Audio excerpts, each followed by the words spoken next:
एक शास्त्री जी एक बात बताएं आपको विशेष।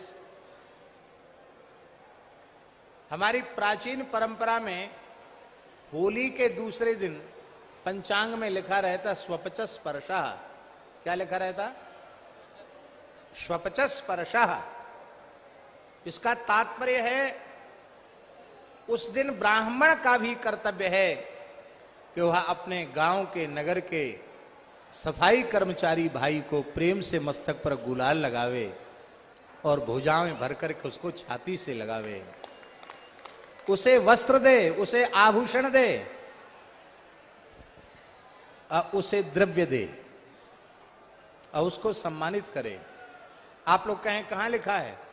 जब हम लिंग पुराण का पारायण कर रहे थे उसमें यह प्रसंग आया। उसमें हम बुंदेलखंड के एक छोटे गांव लिधौरा में थे। तो जब ये पूरा प्रकरण आया कि जो व्यक्ति ब्राह्मण क्षत्रिय अथवा वैश्य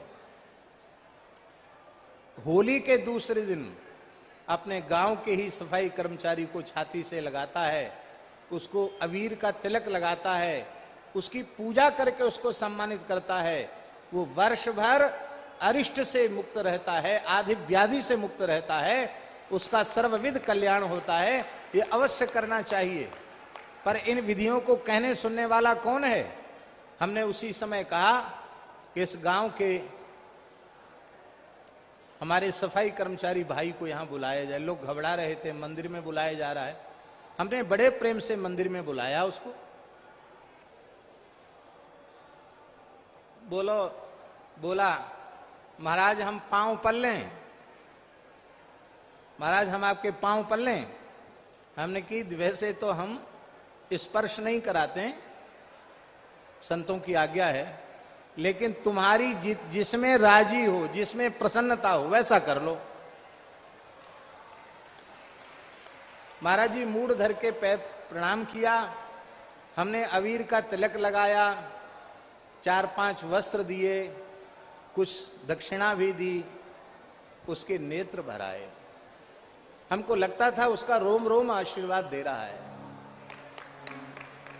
बड़े दुख की बात है, हमारा अपना भाई ही, महाराज जी हमारा अपना भाई ही हमसे उपेक्षित और तिरस्कृत होकर ईसाई बन जाता है तो भाई साहब हो जाते हैं।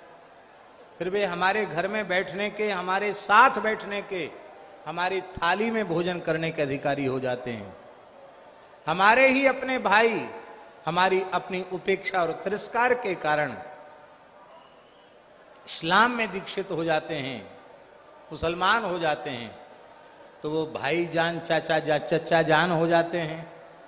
उनसे हमारे स्पर्श का विवेक नहीं रहता और अपने ही भाई को हम कहते हमारा स्पर्श मत करो। यदि आप मुसलमान और ईसाई को गले लगा रहे हैं तो उस बेचारे हिंदू ने आपका क्या बिगाड़ा? केवल उसका इतना ही अपराध कि वो हिंदू है। बहुत अच्छी बात, हाँ क्या कहना। वर्णाश्रम व्यवस्था एक ऐसी व्यवस्था है जिसका आदर करने पर कोई भूखा, कोई बेरोजगार नहीं। पर इस व्यवस्था में द्वेष को, घृणा को, भेदभाव को कहीं स्थान नहीं है। इसलिए सबको अपने में समेटने वाली विचारधारा हिंदू विचारधारा है और उस विचारधारा की स्थापना केवल भारत राष्ट्र में नहीं, संपूर्ण धरती पर होनी चाहिए, पूरे विश्व में होनी चाहिए।